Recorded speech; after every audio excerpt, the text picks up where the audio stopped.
Je propose qu'on commence. Tavi, je te laisse la main pour commencer cette session. Très bien. Bonjour à tous. Merci d'avoir rejoint cette présentation sur les nouveaux lecteurs Zebra DS 3600. Donc moi je suis Tavi Kamta, je suis directeur de développement au sein de Solutis Group et je suis donc ravi de vous accueillir avec Raphaël David aujourd'hui. Raphaël, je peux te laisser te présenter sur ta partie. Oui, alors je suis Business Development Manager pour la partie Data Capture Solutions chez Zebra Technologies. Alors, on va en profiter pour vous présenter les deux structures qui vous accueillent aujourd'hui, donc Zebra et Solutis. Alors, je passe à la slide suivante. Alors, donc Zebra, que vous connaissez certainement, est le leader du marché aujourd'hui des outils de traçabilité pour l'identification et la saisie des données. C'est un groupe qui est composé d'un historique également de rachat, donc une partie qui correspond au cœur de métier historique de Zebra, qui est la partie impression. Et comme vous le savez certainement et entendu à travers la presse, le rachat de Motorola Solutions, qui a intégré une partie de wireless et une partie qui correspond aux scanners, terminaux et embarqués. Donc Zebra, c'est 70 000 collaborateurs dans le monde, donc un chiffre d'affaires de 4,5 milliards d'euros, coté évidemment en bourse, et présent dans 81 pays à travers 122 bureaux. C'est aussi une société très innovante puisqu'elle continue à consacrer énormément de budget de recherche et développement et continue à déposer des brevets. Donc il y a 4200 brevets aujourd'hui publiés. Et donc pour Solutis que je représente aujourd'hui, nous sommes une PME française spécialisée dans l'intégration de solutions de traçabilité et de mobilité professionnelle. On est présent aujourd'hui sur 6 agences en France, avec 75 collaborateurs. On consolide 15 millions d'euros de chiffre d'affaires dans le groupe et nous avons un portefeuille de 11 000 clients aujourd'hui. Donc les sites qui couvrent aujourd'hui la France sont évidemment Paris, Strasbourg, Rennes, Nantes, Toulouse et Grenoble. Alors n'hésitez surtout pas, si vous avez des questions, à interagir à travers la boîte à questions, le chat. Ah, on est sorti de la diapo, Raphaël, ouais. De manière à ce que rendre ce webinaire interactif. Alors, les secteurs d'activité communs à Zebra et Solutis pour la proposition de solutions de traçabilité. Il y a le commerce de détail et la distribution, donc ça intègre évidemment tous les hypermarchés, les retailers, les magasins, les boutiques, pour lesquels l'identification par code barre est nécessaire. Ce ne sont que des exemples, mais il y en a évidemment d'autres. Le transport et la logistique, là qui est bien effectivement représenté par les chauffeurs-livreurs qui ont besoin de continuer à tracer les colis d'un hub, par exemple, jusqu'au client final.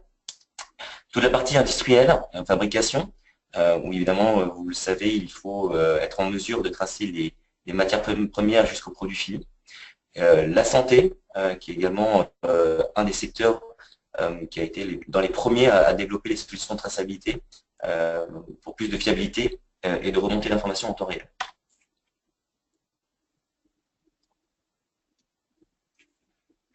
Alors, on ne devrait pas passer au slide suivant.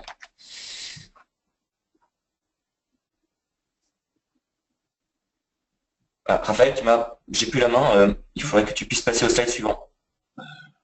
Le curseur n'est plus là. Ouais. Alors, les périmètres d'intervention maintenant sur ces secteurs d'activité, comme on vous l'a expliqué, l'avantage de Zebra et Solutis, c'est que nous sommes capables d'intervenir sur l'ensemble des maillons de la chaîne de traçabilité, c'est-à-dire l'identification. Alors, l'identification, c'est déjà vous accompagner sur le choix du type d'identifiant. Est-ce que ça va être des étiquettes en code barre 1D, en code barre 2D ou en RFID, ou d'autres technologies qui sont encore à venir. C'est la possibilité de vous fournir le bon consommable, qui soit résistant ou adapté en tout cas à l'environnement dans lequel vous allez stocker, faire transiter vos produits sur lesquels se repose l'étiquette ou l'identifiant.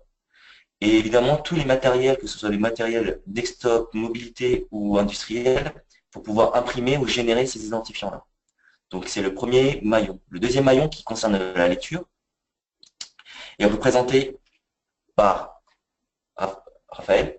Il faudrait que tu me... Ouais, c'est bon, j'ai la main là. Il est représenté par tous les systèmes de lecture, donc que ce soit les terminaux code à barre logistiques que vous avez peut-être déjà vu dans les entrepôts, ou les PDA qui sont équipés effectivement de scanners et qui ont été conçus pour le milieu professionnel, c'est-à-dire en termes de durcissement, de capacité de lecture, de résistance à l'environnement, de stabilité d'OS ou d'environnement logiciel. Il y a les lecteurs code à barre qu'on nous détaillerons évidemment un peu plus loin, qui sont de différentes natures. Raphaël va revenir sur la partie industrielle en particulier, et tous les systèmes embarqués pour les caristes et les chariots dans le monde logistique notamment. Et pour la partie logicielle, évidemment, Zebra a intégré toute la partie gestion. Raphaël, tu passes le slide, tu cliques sur la partie applicative.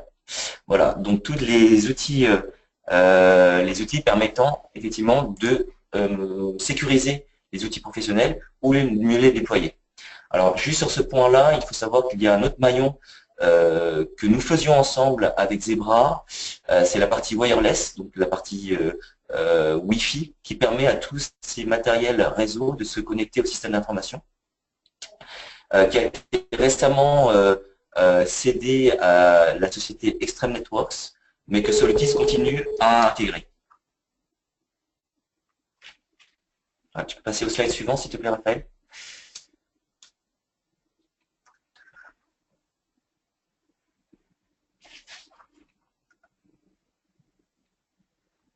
Voilà. Alors, ici, c'est simplement un rappel des gammes de produits que Zebra peut proposer dans le milieu de traçabilité et de la saisie, la lecture de données. Donc, on a évoqué la partie impression, la partie consommable, la partie des terminaux plutôt logistiques, la partie des PDA plutôt mobilité professionnelle intérieure et extérieure, tous les systèmes de lecture, qui sont des scanners, les lecteurs portatifs ou les systèmes pour les caisses, l'informatique embarquée, notamment pour les chariots ou les pupitres, toute la partie applicative permettant de déployer, sécuriser dans un milieu professionnel l'ensemble des périphériques, et les kiosques que vous retrouvez davantage dans les magasins pour faire des contrôles de prix notamment.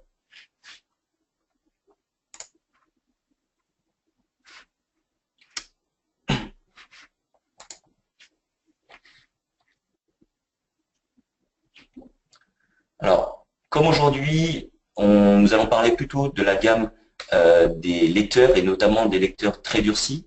Ceci est une représentation des différents produits de cette gamme de lecteurs, scanners, ce qu'on appelle des scanners effectivement, les scanners à main, les scanners de caisse, les scanners portatifs ou les kiosques.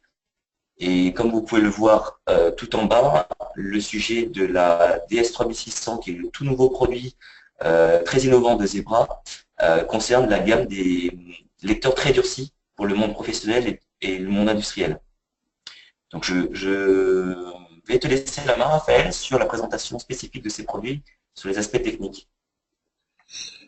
Merci beaucoup, Tavi. Encore une fois, si vous avez des questions le long de la présentation, n'hésitez pas à la poser. Je vois la boîte à questions. On essayera de vous répondre au fil de l'eau.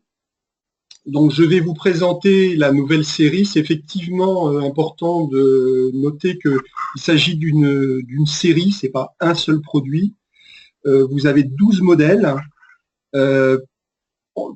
correspondant en fait à 6 têtes de lecture qui sont spécialisées, que je vais décrire un peu plus loin. Et pour chacune de ces têtes de lecture, vous avez une déclinaison entre des versions filaires et des versions sans fil. Par contre, tous les modèles sont conçus autour d'une même plateforme et ont des caractéristiques de durcissement qui sont identiques. Donc pour rentrer un petit peu dans le détail au niveau des modèles, J'ai fait une séparation par rapport à la première colonne, tout simplement pour notifier que vous avez un seul modèle qui est un modèle qui va faire uniquement de la lecture 1D.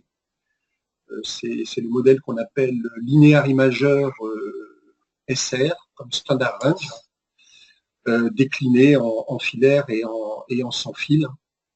Vous pouvez voir en fait également chacune des têtes, l'illumination et le type de viseur que vous obtenez avec ce lecteur-là. Tous les autres modèles sont des modèles 2D, des imageurs, avec différentes têtes de lecture. Donc on a une tête Standard Range SR, une tête appelée HP, on peut également appeler Medium Range, puisqu'il va avoir la propriété de lire plus loin. On reviendra un peu plus loin sur ses caractéristiques propres. On a une tête HD, High Density, qui va permettre de lire des codes très petits, très denses. On a une tête appelée ER, comme Extended Range, qui va permettre de lire aussi bien de près que de très loin. Et puis enfin, on a une tête appelée DP, comme Direct Part Marking, qui permet de lire des codes gravés directement sur les pièces. Donc, comme vous pouvez le voir, si vous connaissez notre ancienne gamme 3500 dans laquelle on avait des lecteurs laser, sur cette nouvelle série, il y a une rupture technologique puisqu'on n'a plus de modèle laser et à part le linéaire imageur, tous les modèles sont des imageurs. Alors pourquoi cette venue de l'imageur aujourd'hui qui s'impose? Tout simplement parce que les technos sont complètement matures et permettent d'avoir des caractéristiques très intéressantes qui font de ces lecteurs des lecteurs universels. Vous allez pouvoir lire aussi bien du 1D et du 2D. Il est possible maintenant avec ces lecteurs de lire aussi bien de près que de loin, ce qui n'était pas le cas il y a quelques années, où pour lire de près, par exemple, on avait quelques difficultés. Aujourd'hui, c'est plus un problème. Vous avez une lecture omnidirectionnelle. Vous allez pouvoir lire également tout type de code barre, que ce soit des codes barres classiques, que des codes barres qui ont déjà vécu, poussiéreux, sales, sous plastique, déchirés, abîmés, etc. Et vous allez pouvoir également lire sur des écrans, donc qui, dans le pire des cas, est quand même intéressant parce que ça permet par exemple de lire les codes de paramétrage sur un écran, mais de plus en plus, des clients utilisent cette propriété pour pouvoir lire directement des codes dans un cas dans un process, directement lire des codes sur un écran. Alors avec ces nouveaux lecteurs, ces nouveaux imageurs, on peut faire beaucoup mieux qu'avec les anciens lecteurs, mais on peut aussi faire beaucoup plus.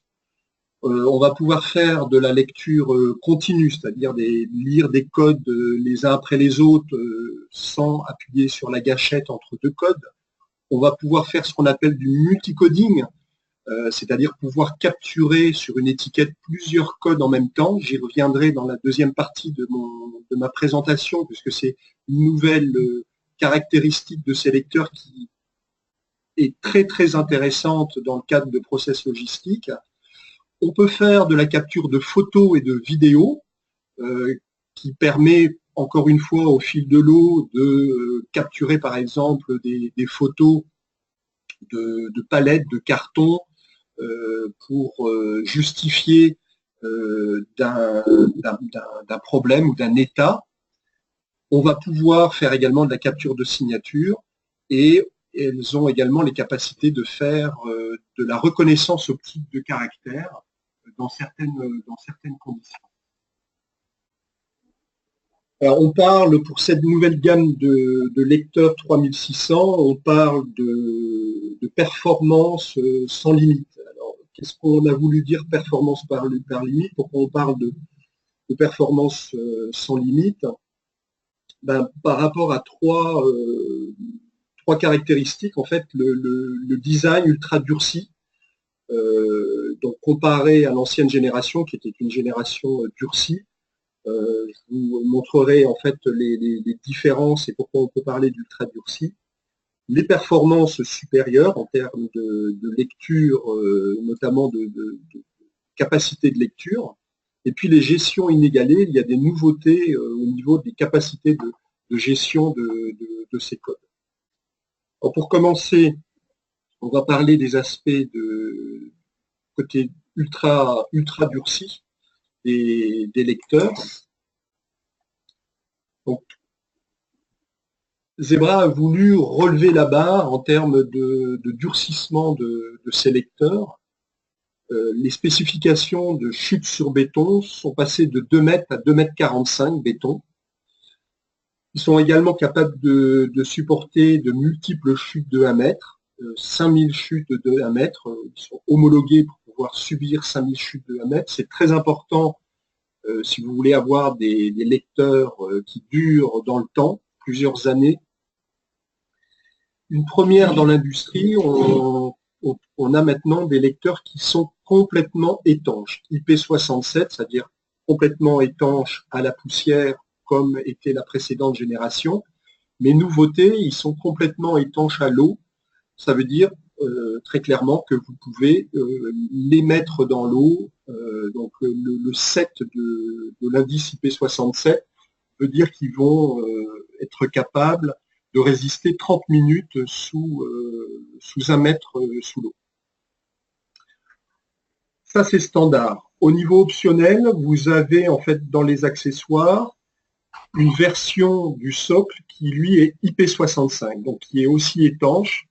Donc l'étanchéité à l'humidité est cette fois une étanchéité aux projections, mais qui permet maintenant d'avoir un poste complet étanche, qui est particulièrement intéressant, par exemple, dans l'industrie agroalimentaire.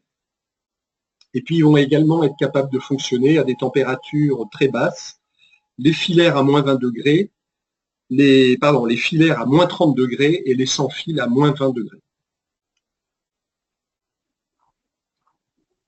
Côté performance,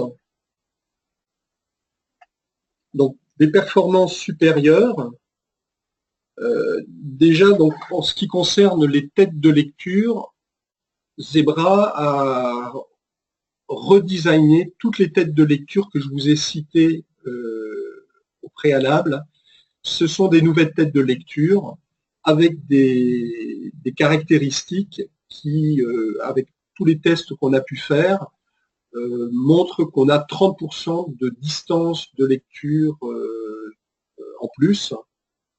Alors c'est vraiment une moyenne parce que pour certains modèles, on passe carrément, on multiplie par 2, voire par 3. Si vous prenez par exemple le modèle Extended Range que je décrirai un petit peu plus en détail tout à l'heure, on est capable carrément pour certains codes, on est capable de lire 3 fois plus loin qu'avec les lecteurs concurrents ou avec nos anciens lecteurs de la gamme 3500.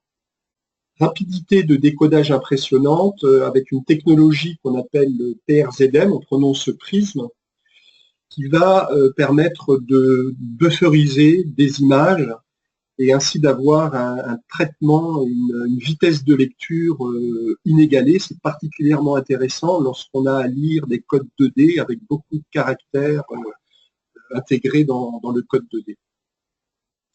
Côté batterie, tout a été revu également. Ce sont maintenant des batteries intelligentes avec un indicateur de niveau de batterie qui est sur le lecteur lui-même. Donc vous avez, comme le montre ici le dessin, un petit indicateur qui va être au vert, à l'orange ou au rouge, suivant le niveau de batterie. Par exemple, quand il est par défaut, lorsqu'il est sur rouge, ça veut dire que vous n'avez plus que 20% d'autonomie.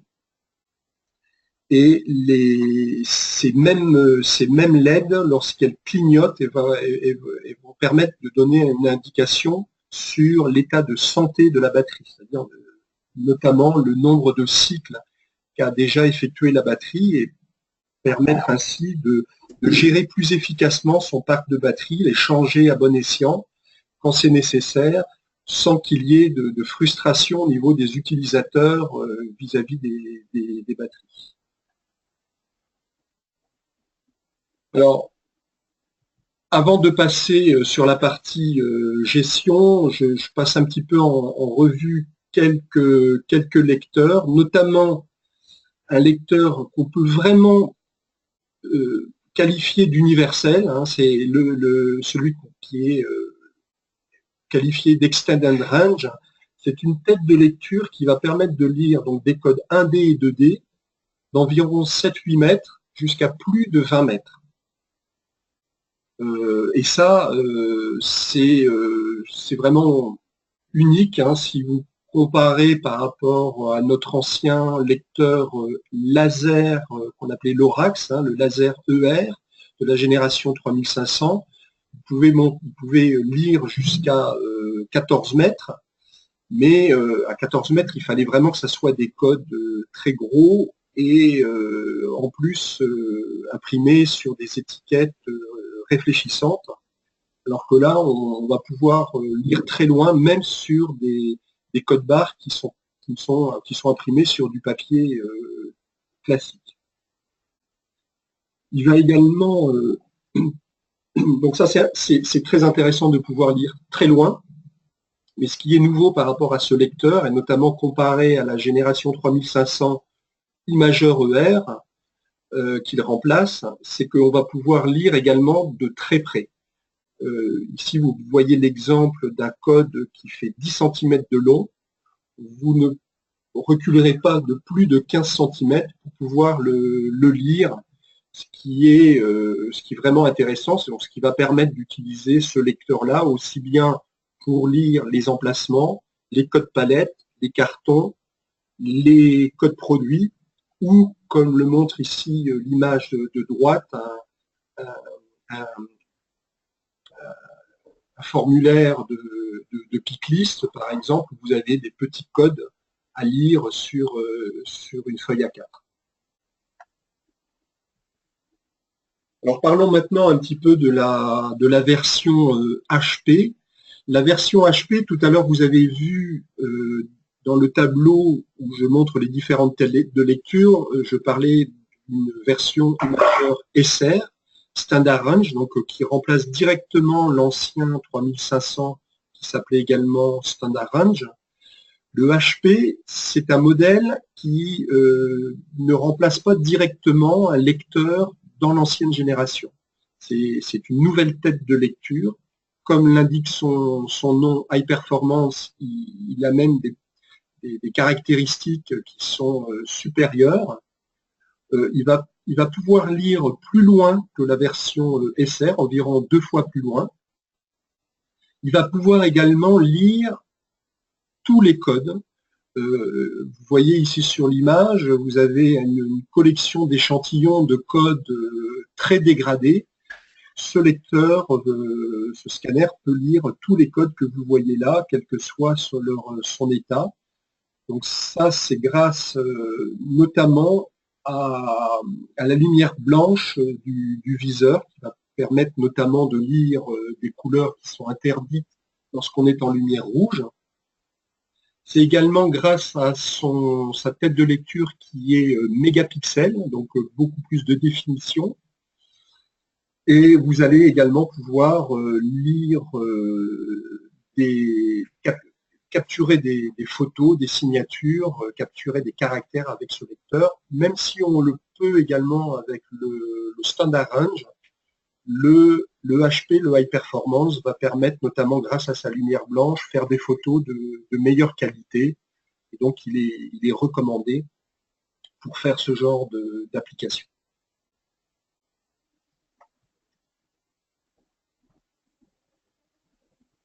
La version DP, donc Direct Path Marking, permet de lire des codes gravés directement sur les pièces. Donc vous voyez ici sur la photo de droite un certain nombre d'exemples, que vous soyez sur des technologies de micro-percussion, qu'on voit notamment beaucoup dans l'automobile, de laser, ou chimiques comme dans l'électronique. Ici, vous avez quelques exemples de cartes électroniques avec des codes de data matrix. La version DP va pouvoir lire tous ces codes grâce à notamment un focus très court, hein, il est HD par défaut, mais grâce également à une illumination double. Vous avez une illumination directe blanche, comme peut l'avoir le HP ou le HD, mais en plus, vous avez une illumination indirecte rouge. Donc ici, vous voyez ce que ça donne au niveau de la tête de lecture. Hein. La partie blanche autour va diffuser une illumination rouge. Alors, troisième volet des présentations des caractéristiques sur la partie de gestion des lecteurs Zebra. Il est bien sûr possible d'utiliser l'application gratuite de Zebra qui s'appelle 123scan 2 pour configurer ces lecteurs. Si vous connaissez cette application, vous avez pu constater qu'en quelques clics, vous avez la possibilité de personnaliser la configuration d'un lecteur et aboutir, comme le montre l'image du data matrix que vous voyez sur ce slide. Ce data matrix que vous voyez, c'est un code de paramétrage. Et la simple lecture de ce code de paramétrage par un des lecteurs imageurs 2D permet de le configurer, y compris d'ailleurs en lecture directe sur un écran de PC. Vous n'êtes pas forcément obligé de passer par la version papier.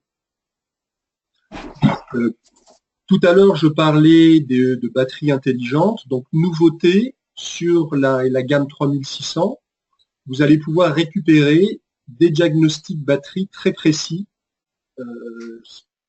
au travers de l'application 123scan. Et la copie d'écran que vous voyez ici, c'est un diagnostic en fait qui est sorti d'123scan. Vous avez toutes les informations sur la batterie de façon très précise. Le nombre de cycles, par exemple, que la batterie a effectué, la charge actuelle, jusqu'aux températures et l'historique des températures extrêmes que la batterie a pu subir, ce qui permet de prendre des décisions sur le devenir de batterie lorsqu'on constate un défaut. Alors on peut aller beaucoup plus loin dans la gestion aujourd'hui, puisqu'il est possible, avec les outils proposés par Zebra, de gérer un parc de scanners à distance. C'est ce qu'on appelle le Scanner Management Service. Qu'est-ce qu'on peut faire avec le Scanner Management Service? Vous allez pouvoir appliquer les paramètres à distance. Vous allez pouvoir optionnellement mettre à jour les microcodes, les firmware des scanners. Et dans l'autre sens, vous allez pouvoir récupérer toutes les statistiques, les informations d'inventaire et de fonctionnement des scanners.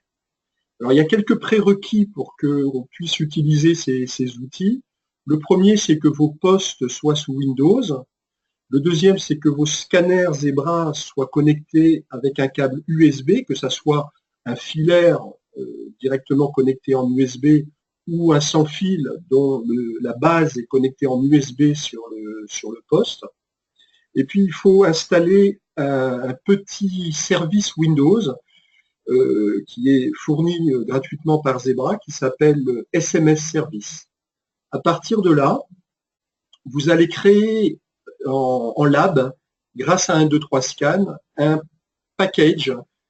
C'est un petit fichier qui va contenir une configuration et éventuellement, optionnellement, un firmware. Avec vos outils de gestion du réseau propres, qui vous permettent de prendre la main sur vos postes, vous allez déployer ce package SMS sur tous les postes sur lesquels se trouvent connectés des scanners Zebra, et le package va s'appliquer grâce à une indication en fait qu'on appelle le trigger, c'est-à-dire il s'applique par exemple dès qu'on a déposé le package ou lorsqu'une personne connecte son scanner sur le poste sur le poste, ou par exemple à une date à une heure précise. Et puis vous allez également pouvoir récupérer au travers des logs qui sont générés par le SMS service, vous allez pouvoir récupérer les informations d'inventaire, etc.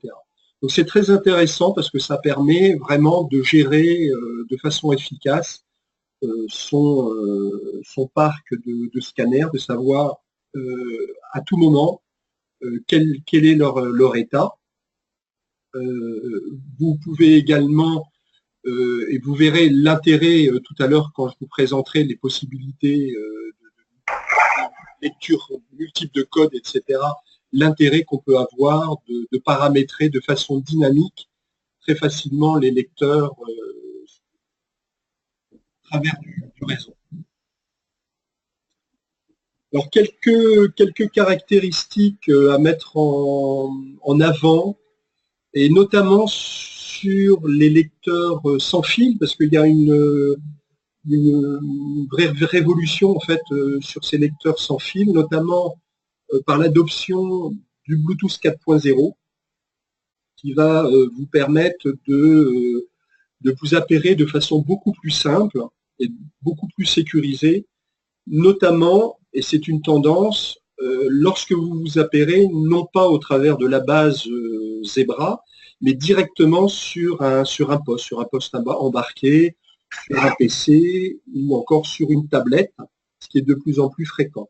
Vous allez pouvoir vous appairer en Bluetooth direct, quel que soit l'OS d'ailleurs, hein, que ce soit en Android, que ce soit en Windows ou que ce soit en iOS. Vous pouvez également fonctionner en multipoint. Donc si vous paramétrez le lecteur, le système en multipoint, vous allez pouvoir appairer jusqu'à 7 scanners sur la même base. Et par exemple, ponctuellement, ça permet de faire travailler 7 utilisateurs autour, imaginons par exemple, d'une tâche d'inventaire pour travailler plus facilement. Pour ceux qui connaissaient la série 3500, on a amélioré l'accès aux batteries. Vous avez maintenant une petite trappe qui s'ouvre manuellement, sans outils. Vous avez également, les connecteurs sont maintenant sur la tête de lecture elle-même et non plus dans le manche, ce qui évite une fragilité lorsque notamment les lecteurs sont remis sur leur socle un peu brutalement. Vous avez également un bouton paging, on appuie quelques secondes sur ce petit bouton et le lecteur qui est appairé sur la base va biper, flasher et vibrer, ce qui permet de savoir quel est le lecteur qui est appairé s'il y en a plusieurs aux alentours, ou le retrouver s'il est tombé dans un carton, par exemple. Vous avez également, vous le voyez sur la photo, donc l'indicateur de batterie, on en a parlé, mais également un indicateur de qualité de signal radio qui permet d'avoir une information sur le signal radio. Et vous avez aussi un mode qui s'appelle le mode Wi-Fi friendly, qui permet de cohabiter dans un environnement Wi-Fi. Si vous utilisez la Wi-Fi sur votre environnement logistique industriel, vous allez pouvoir activer le mode Wi-Fi friendly qui va vous garantir que les scanners Zebra ne vont pas perturber le système Wi-Fi, et réciproquement que le système Wi-Fi ne va pas perturber le bon fonctionnement des scanners Zebra. Alors, puisque j'ai parlé des connexions d'appairage Bluetooth direct, qui sont de plus en plus demandées, on développe également des applications pour faciliter et améliorer les connexions lorsqu'on est en connexion directe. Par exemple, ici, comme illustre ce slide, sur une tablette. Alors, on a déjà, on a une petite application, c'est celle que vous voyez tout en haut, qui s'appelle Scan to Connect, qui est vraiment très très simple. Elle a la fonction d'afficher sur l'écran de la tablette sur lequel on veut s'appairer un code barre d'appairage. Donc vous lancez ce petit widget et vous scannez avec le scanner Zebra ce code barre et immédiatement vous êtes appairé à la tablette, au PC, au device sur lequel vous voulez vous appairer. Pour aller un peu plus loin, vous pouvez également utiliser un outil qu'on appelle Cordless Bluetooth Wedge, qui va permettre de faire trois choses très intéressantes. La première chose, c'est faciliter l'appairage. Tout comme Scan to Connect, il affiche également un code barre d'appairage, mais il va également sécuriser la communication. C'est-à-dire, au lieu d'utiliser la communication standard en fait, que vous pouvez avoir sur les tablettes, par exemple le SPP qui est souvent utilisé, là on va utiliser une technologie qu'on appelle SSI, qui est en fait le même protocole utilisé entre le scanner et la base Zebra. Donc c'est un protocole qui est très sécurisé, qui va vous garantir en fait beaucoup plus de sécurité sur la liaison entre le scanner et la tablette par exemple. Et puis vous allez pouvoir également utiliser dans ce wedge des commandes que vous allez pouvoir actionner à partir d'une application. Moyennant un petit peu de développement, vous allez non seulement pouvoir récupérer bien sûr les données scannées par le lecteur, mais également renvoyer des feedbacks au lecteur. Par exemple, un bip ou un flash ou une vibration, selon que l'application a validé ou non que la lecture correspond à un acte attendu. Imaginons par exemple un utilisateur qui vérifie une palette et au bon endroit sur un quai, il flash les palettes et l'application va lui répondre, par exemple, double vibration, flash vert, la palette est au bon endroit, ou triple vibration, flash rouge, la palette n'est pas au bon endroit. Donc ça permet beaucoup plus d'interactivité et imaginer des applications tout en restant simples, plus d'efficacité et d'interactivité. Et puis vous pouvez également, troisième chose, avec ce wedge, vous allez pouvoir personnaliser le paramétrage du lecteur selon l'application dans laquelle le lecteur est utilisé à un moment donné. Imaginons que sur que l'utilisateur en fait doit utiliser une application A, une application B. Lorsqu'il va lancer l'application A, il va pouvoir envoyer une commande au wedge pour envoyer au lecteur un paramétrage A correspondant bien à l'application qu'il est en train de faire.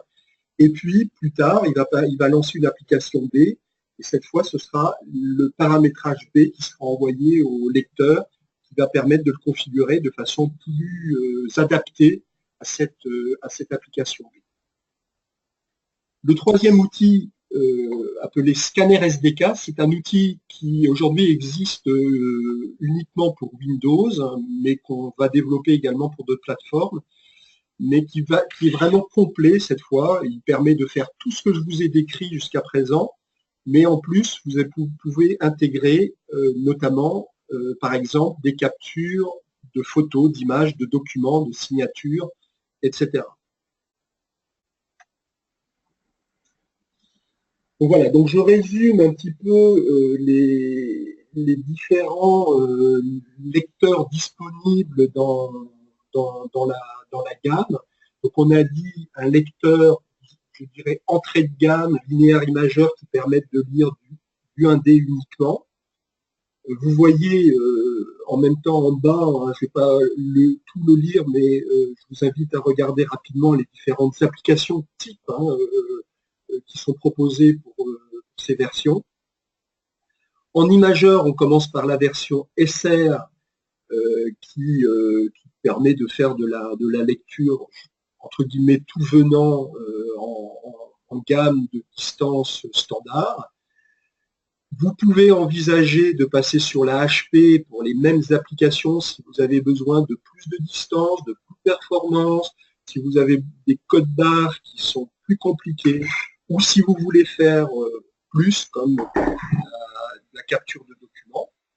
Ensuite, vous avez une version HD, comme vous voyez, qui est basée sur la même tête de lecture, mais du coup avec un focus au contraire très très proche, qui permet de lire des codes très très petits, qui, donc, par exemple dans l'industrie électronique, équipements médicaux, télécoms, etc. Ensuite, vous avez le fameux Extended Range, Imager Extended Range, le lecteur universel qui permet de lire de près, de loin. Donc typiquement le lecteur que vous allez pouvoir utiliser sur un chariot élévateur, hein, dans le cadre notamment de la logistique. Et puis enfin, le lecteur, le DPM pour lire les codes gravés. Donc je précise que parmi tous ces lecteurs, en fait, ils sont tous aujourd'hui disponibles, commandables, livrables. La seule exception, c'est le lecteur DPM qui sera lancé en février 2017.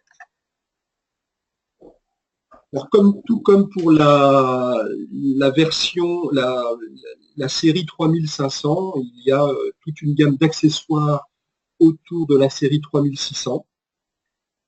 Ici, vous voyez ce qui semble être deux bases identiques. Effectivement, ergonomiquement, elles sont identiques, mais il y en a une qui a la particularité d'être IP65, hein, comme je le disais au début de cette présentation, donc étanche, notamment si vous voulez l'installer typiquement sur un chariot qui va être régulièrement nettoyé, par exemple, et potentiellement aspergé. Ça peut être intéressant de prendre cette base. Chargeur multiple x4, IntelliStand, puisque vous allez pouvoir automatiquement, lorsque vous mettez le lecteur sur cet IntelliStand, le lecteur va passer en mode main libre, que ce soit d'ailleurs un filaire ou un sans fil. Donc, ce qui peut, on peut imaginer des applications ponctuelles, par exemple, où on va passer en main libre pour pouvoir, par exemple, palettiser, passer des cartons tout en ayant les mains libres et palettiser au fur et à mesure sans avoir à tenir le lecteur. Alors ici, il y a un petit slide, simplement, si vous utilisez aujourd'hui la série 3500, vous montrez en fait les transitions. C'est assez simple, hein. Vous avez en fait les lecteurs de la série 3400, 3500 qui étaient fusils logiques en FZ, transition directe vers les linéaires imageurs. Lorsque vous étiez en laser ER, attendez, je vais aller un petit peu trop vite. Lorsque vous êtes en laser ER, alors là, j'en profite pour préciser que les lecteurs jaunes, au fur et à mesure qu'on a introduit les lecteurs verts, on arrête la commercialisation des lecteurs jaunes. Donc, grosso modo, on a une partie qui s'arrête fin d'année 2016 et le reste qui vont s'arrêter en février 2017. La seule exception qui est très importante à souligner, c'est le laser ER. C'est pour ça que vous voyez dans la colonne de droite, si vous avez des LS 3408 ER ou en sans fil des LS 3578 ER, on ne les arrête pas, ils restent dans le catalogue. Par contre, vous pouvez envisager de passer en imageur ER, donc avec les DS 3608 ER et DS 3678 ER, avec tous les avantages que je vous ai cités tout à l'heure. Ils vont être aussi performants que les lasers et les surpasser dans beaucoup d'applications. Si vous utilisez des SR, vous pouvez utiliser les nouveaux SR ou envisager les HP également par rapport à la supériorité qu'elles vous apportent. Les HD sont remplacés directement par les HD, les DP par des DP et les imageurs ER par les nouveaux imageurs ER.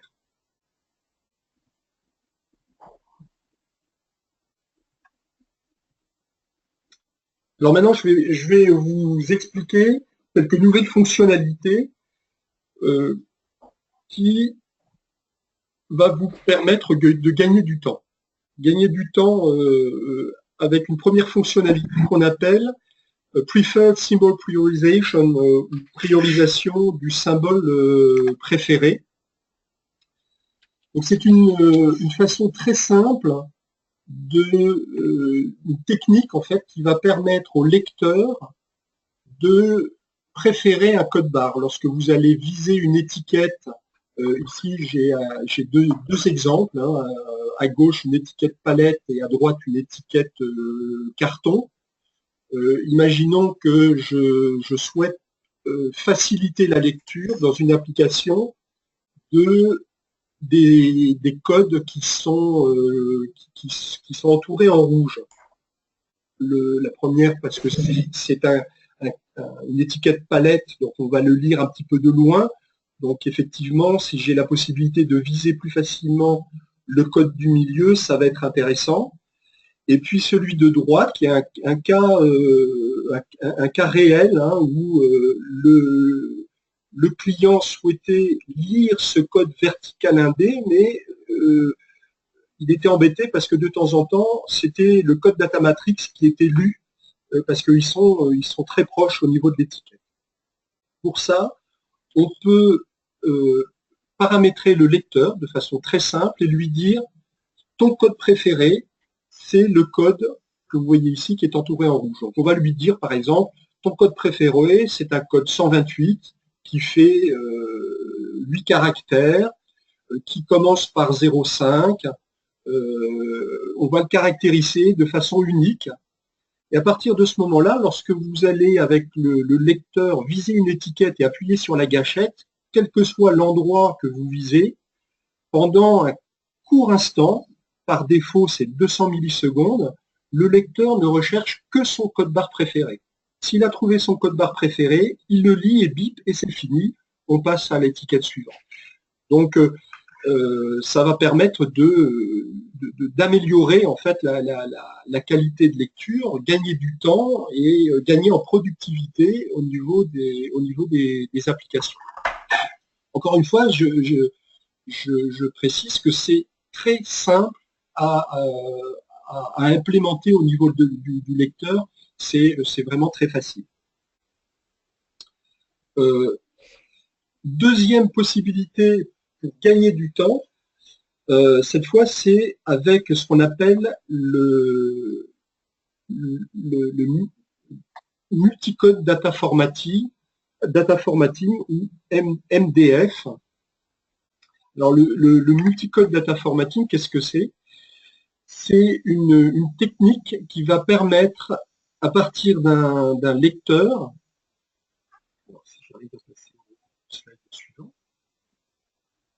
voilà, ça va permettre à partir d'un lecteur de transmettre tous les codes barres d'une étiquette jusqu'à 20, maximum de 20, ou uniquement quelques-uns qu'on va choisir. On va pouvoir également, ce qui est très important, contrôler l'ordre de transmission des codes barres sélectionnés, de façon évidemment à ce que l'application les reçoive toujours formatés de la même façon. Et on va pouvoir également appliquer des règles, c'est-à-dire par exemple effacer quelques caractères qui ne nous intéressent pas, ou mettre des tabulations entre les codes, des suffixes, des préfixes, etc. Et ça, on va pouvoir, sur un lecteur, en fait, lui faire reconnaître jusqu'à 9 étiquettes différentes. Alors, pour illustrer ça, je vous propose un premier exemple. C'est des étiquettes de smartphone avec un part number, un code UPC, un serial number, un code IMEI, hein, l'étiquette typique pour les smartphones. Et puis, vous avez en plus un code qui s'appelle ICC-ID, qui est un code de sécurité. Alors, on imagine un cas client. Hein, le client, il veut pouvoir décoder, récupérer les 4 codes ici surlignés en jaune. Il veut pouvoir les formater d'une certaine façon. Par exemple, le part number, il commence par 1P. Il ne veut pas le 1P, il veut qu'on l'efface. Le serial number, il commence par S, c'est le S. Et puis, il y a le code ICC-ID. Alors, le code ICC-ID, il ne veut pas le transmettre, ça ne l'intéresse pas, mais par contre, si le code ICC-ID n'est pas présent sur l'étiquette, à ce moment-là, il ne peut pas remonter les autres codes.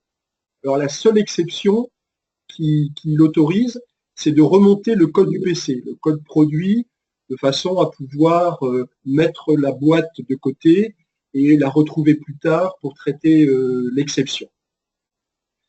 Donc, ce code-là, vous allez créer dans l'application Zebra 1, 2, 3 Scan une règle qu'on appelle la règle MDF, comme Multicode Data Formatting, que vous voyez là, vous voyez 5 règles. Chacune des règles correspond à l'un des codes de l'étiquette que je vous ai montré au slide précédent. Prenons juste l'exemple de la règle numéro 2, la rule 2, qui s'appelle part number. Il s'agit d'un code 128 qui est défini, qui est rendu unique.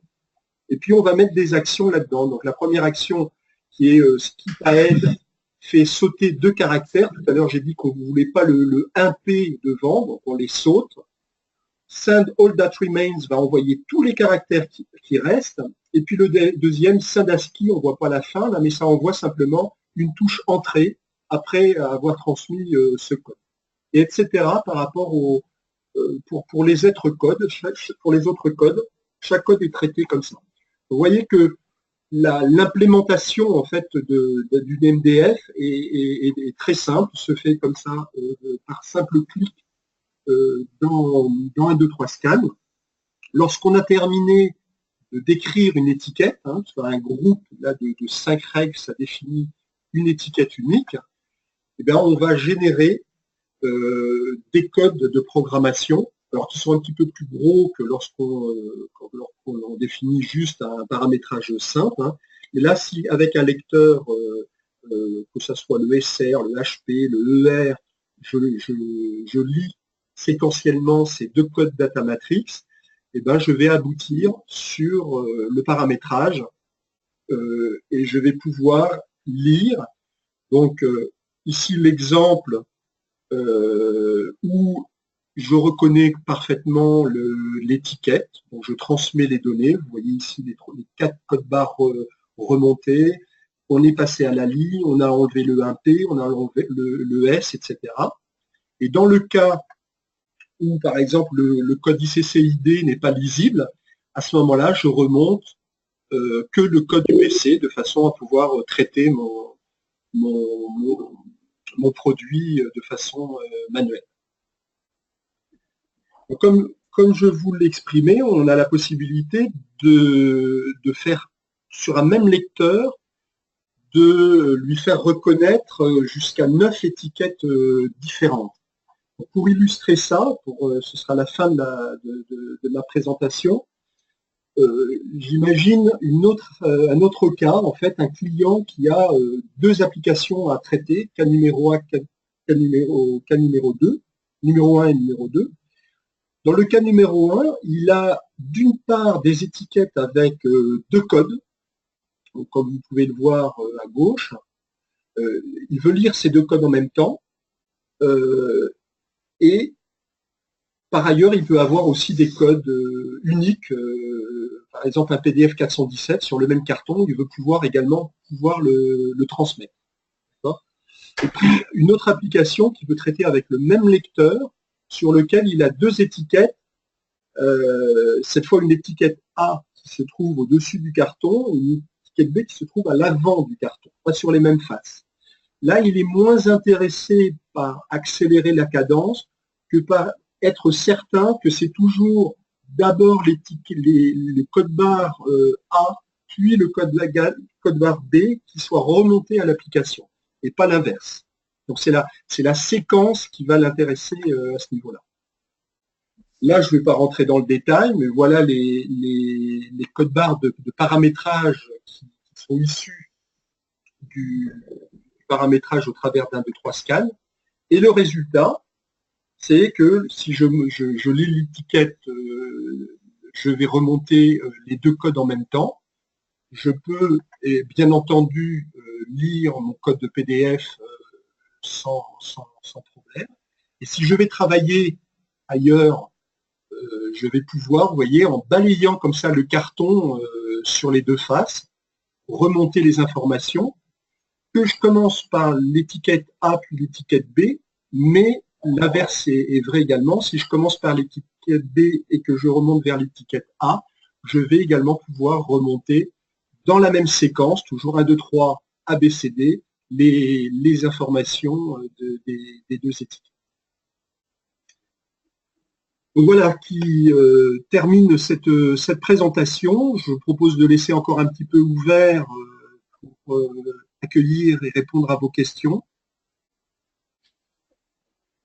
s'il y en a.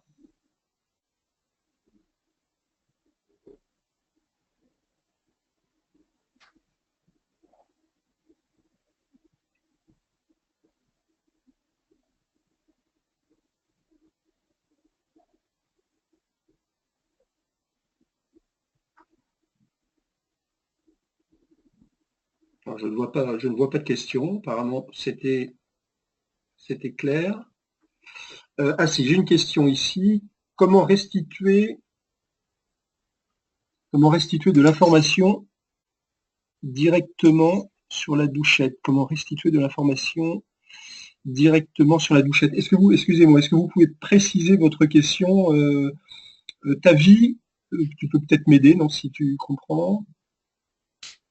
Je sèche aussi. Est-ce que vous parlez de bidirectionnalité et de remontée d'informations sur le scanner? Ah oui, alors c'est peut-être ça, effectivement, je parlais tout à l'heure, oui, effectivement. Donc tout à l'heure, je disais effectivement qu'on pouvait interagir, qu'on avait notamment le wedge qui permettait de remonter de l'information, un feedback de l'application vers la douchette. Donc effectivement, en utilisant soit notre wedge, soit notre SDK, notre scanner SDK for Windows, qui est en fait un driver qui va s'interfacer entre votre application, par exemple logistique, et nos scanners, et qui va permettre à partir de votre application d'envoyer des commandes à notre scanner.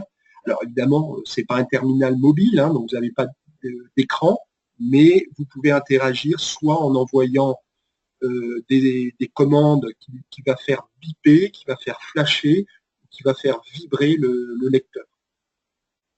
Ai-je répondu à votre question?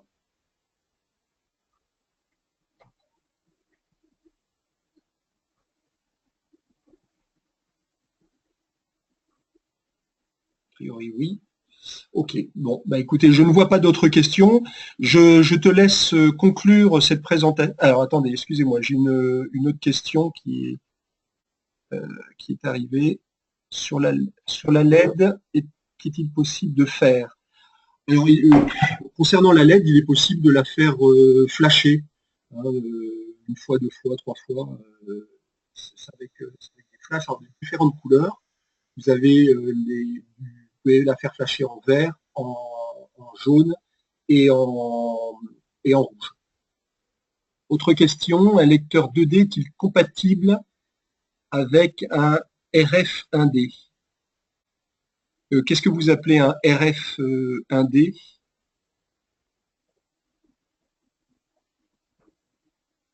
Qu'est-ce que vous appelez RF, s'il vous plaît? Une radiofréquence 1D? Ah, je ne comprends pas.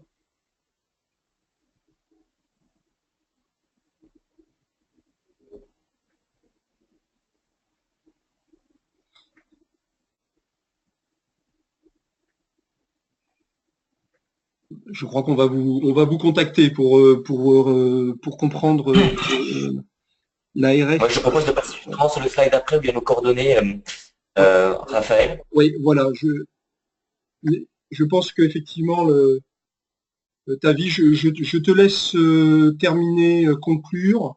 Et effectivement, Oui. si vous avez des questions précises, notamment là-dessus, je vous propose de nous envoyer peut-être un petit mail de façon à ce qu'on revienne vers vous pour bien comprendre le besoin.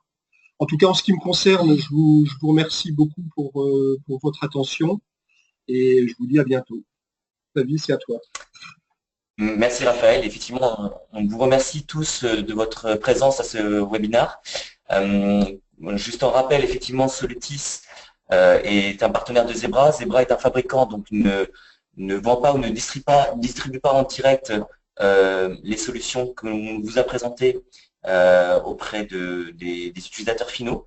Nous sommes là pour cela, donc n'hésitez pas à nous contacter pour qu'on puisse venir vous présenter les produits, vous les prêter, vous les mettre en essai, comprendre votre problématique et votre projet. Vous savez que nous savons intervenir avec vous et Zebra depuis le système d'identification jusqu'à effectivement la transmission de l'information vers votre système d'information. Donc n'hésitez surtout pas à nous contacter. Si tu veux bien, sur le slide suivant, Raphaël, il y a alors Solutis est implanté partout en France. Les ingénieurs commerciaux et les avant-ventes techniques sont présents pour vous accompagner techniquement et commercialement sur vos projets. Donc, vous avez pris mes coordonnées. N'hésitez pas à nous rappeler.